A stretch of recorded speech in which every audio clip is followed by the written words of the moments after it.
My name's Ewan. I'm a trainer of NLP as well. When Anne asked me to do this a few weeks ago, I said, so what would you like me to talk about? And she said, well, just it's fairly sort of, keep it fairly simple, don't do anything too deep and that sort of thing, so it's just sort of basic sort of level, something. So I thought, right, fine, I'll think of something then. And I thought I'll talk about the good, the bad and the ugly is what I thought. Because sometimes life is good, sometimes it's not so good, and sometimes it's a bit ugly as well. So I did some notes on that, and then I listened to Craig's talk. I didn't do many notes, to be honest, I just wrote 1 or 2 notes there. And then I listened to Craig's talk, and I thought, well, he sort of talked about that, so maybe I won't talk about that then, because he sort of talked about it. And then at the break, I met somebody from a place that I've been to a few years ago called the Monroe Institute.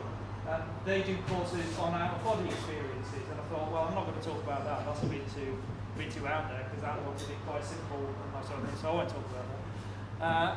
And then I just listened to Natalie talk, and she talked about past lives, and she talked about the outside world seems to be a reflection of the inside world, and I thought, yeah, I think she's probably right there. One of the best-selling personal development books has been The Secret. It's a book and a film and that sort of thing. Some of you may have seen it. Sold 33 million copies. And basically, it is saying what some of Natalie was saying, is that the outside world is a reflection of what the inside. But how can that be? Because the outside world seems very real. You can go and touch it, and you touch yourself, and everything seems to be separate and very physical. And that sort of thing. How on earth could that be possible? Well, personally, I think it is possible.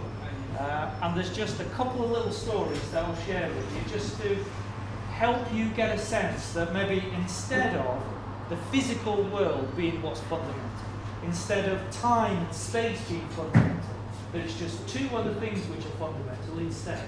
One of them is consciousness, your consciousness, and the other is change. Like Craig was saying, everything changes. In fact, this is what time is. Time is change. You only know time's passed because something's changed. If time had passed but nothing had changed, you wouldn't know that time had passed.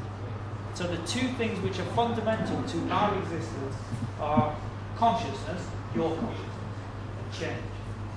But again, how can that be? Well, here's just a couple of little stories. One of them is a story about a near-death experience. Now, it's not happened to me, fortunately, but it's a near-death experience that happened to somebody else.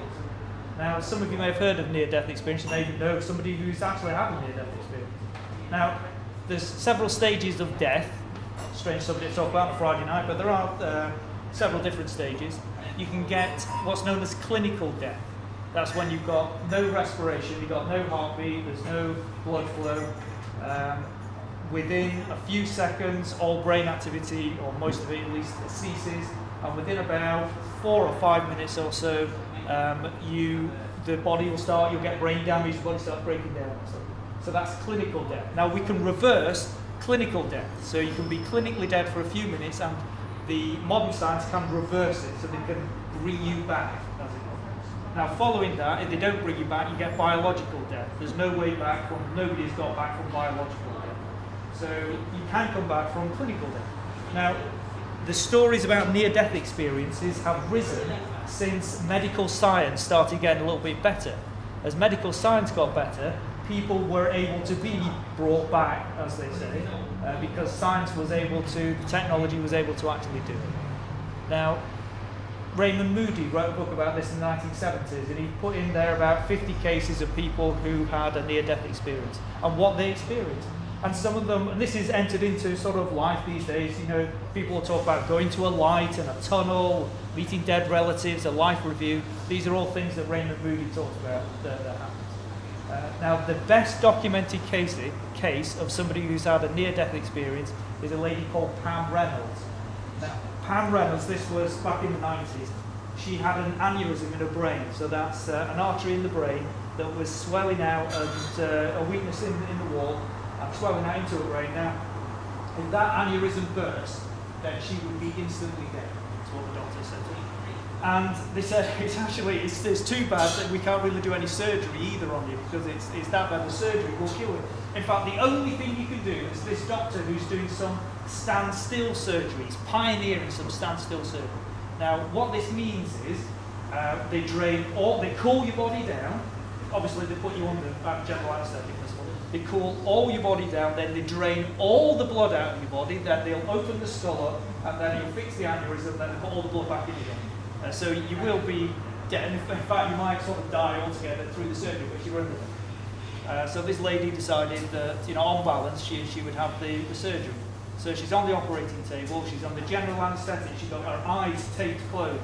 She's got moulded earplugs in her ears, which are doing 100 decibel clicks into her ears, and her brain's being monitored.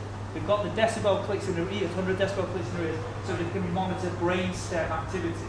If there's any brain activity, they'll be able to pick it up.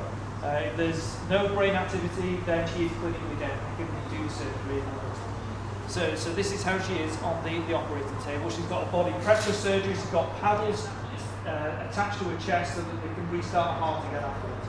Now, what the surgeon then does, he opens the scalp and he uses a bone saw to cut into a skull to open up her head so he can actually see what the aneurysm looks like.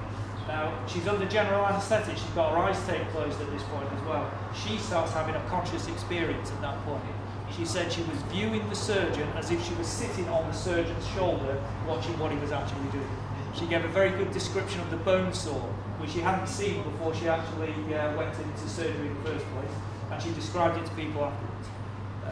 What she also heard was one of the nurses saying that they were trying to get a vein in the leg so they could take the blood out, and she said the vein was too small, or artery, it was too small to take it out of this leg. So the surgeon said, well, try the other leg. And she heard them talking about this again. This was confirmed by the team afterwards as well. So then they start draining all the blood out of her body. So she's now under general anaesthetic. She's got her eyes taped closed. She's got the clicks in her ears, which are producing no brain activity. She's now got no blood in her body either. But her conscious experience deepens.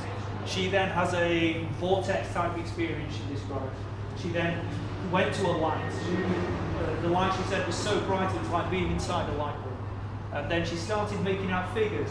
And it was people that she'd known in her life before who were now all dead. But she said she was seeing them in their sort of peak condition, the best they'd ever been in their lives.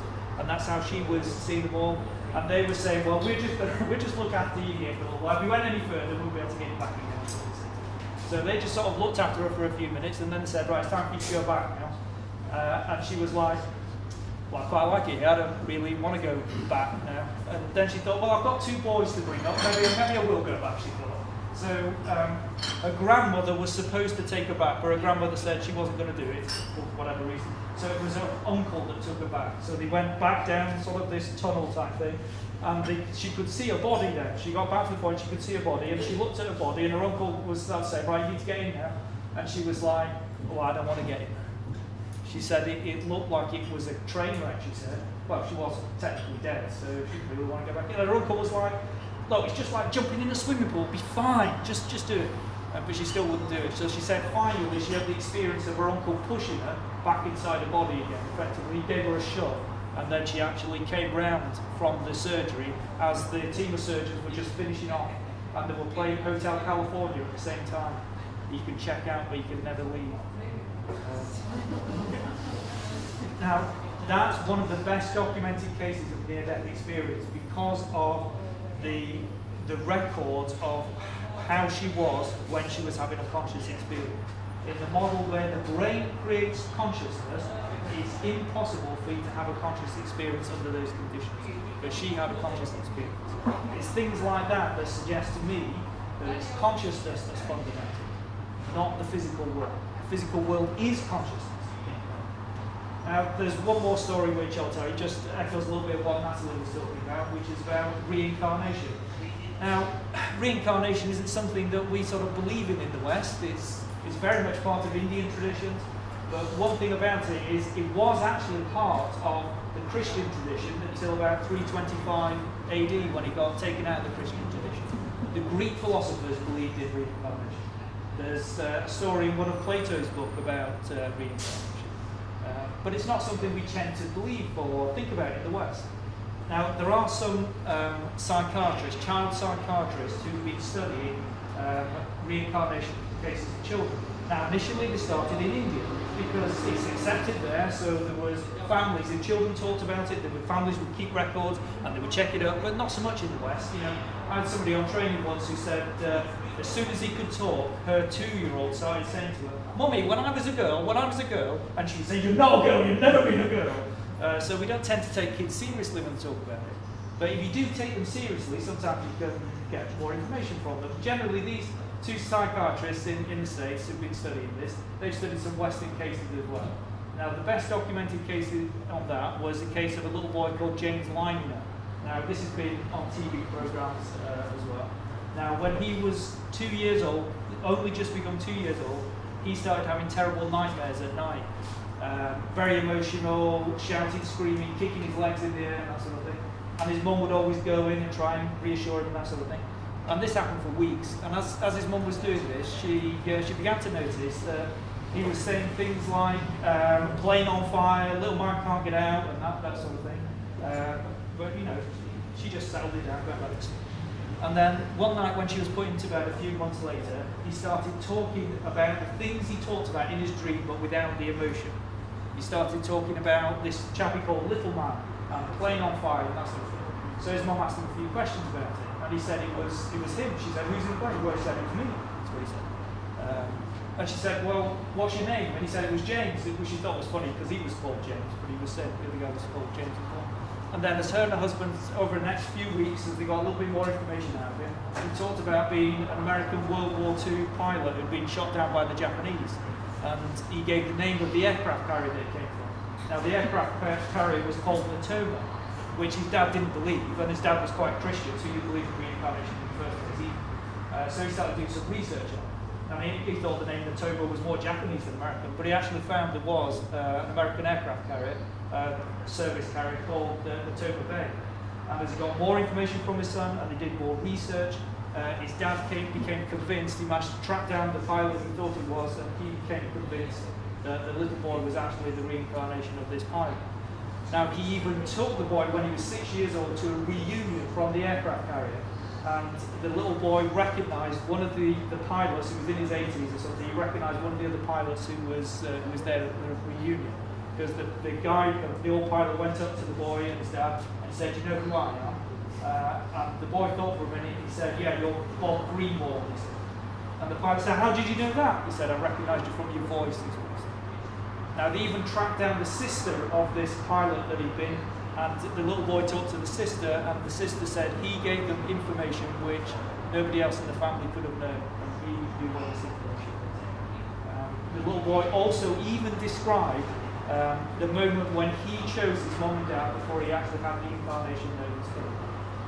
So it's stories like that as far as you can check out, it's difficult to check out, but as far as you can, stories like that, near-death experiences, and the fact you can actually have out-of-body experiences yourself. This is one thing that I've had, where you get the sense that it's consciousness that's fundamental, not the physical body. Now, let me just leave you with this thought, with some way to think about it. I think about life being like a film. Sometimes you go and watch a film, and when you watch a film, you get engrossed in the film, and you can get connected with the character, and you feel all the things that the character feels. You can feel happy when the character's happy. You can feel sad when the character's sad. You can even get a bit emotional in a film. I remember when I went to see Saving Private Ryan at the cinema. It was one of the few films. It was quite emotional sort of film the first time you see it. I saw it at the cinema, and when the credits went up at the end, nobody moved in the cinema because they were quite affected by it just at the end. Now, I think life's a little bit like a film. The thing is, what you've got to remember is you are the character in the film, but you're also in the theatre watching the film at the same time. If you were in the cinema watching Saving Private Ryan, and if somebody else in the cinema really thought they were Captain Miller Saving Private Ryan, you'd think there was something wrong with them. And if they were really on the Omaha beach coming ashore, if they were really leading their troops to go and rescue Ryan, if they were right at the end getting a bit emotional themselves and their final denouement, if the person in the theatre thought they were Captain Miller, you would think there was something wrong with them. And if you went up to them in the theatre while they're watching the film and you said, this isn't real, it's just a film story, then they'd probably get a bit annoyed with you. So if I tell you now that life is really a little bit like a film, you might not believe me, because it seems so real. But there will come a point where the film ends, and you're probably going to do something else. Is that going on? Okay.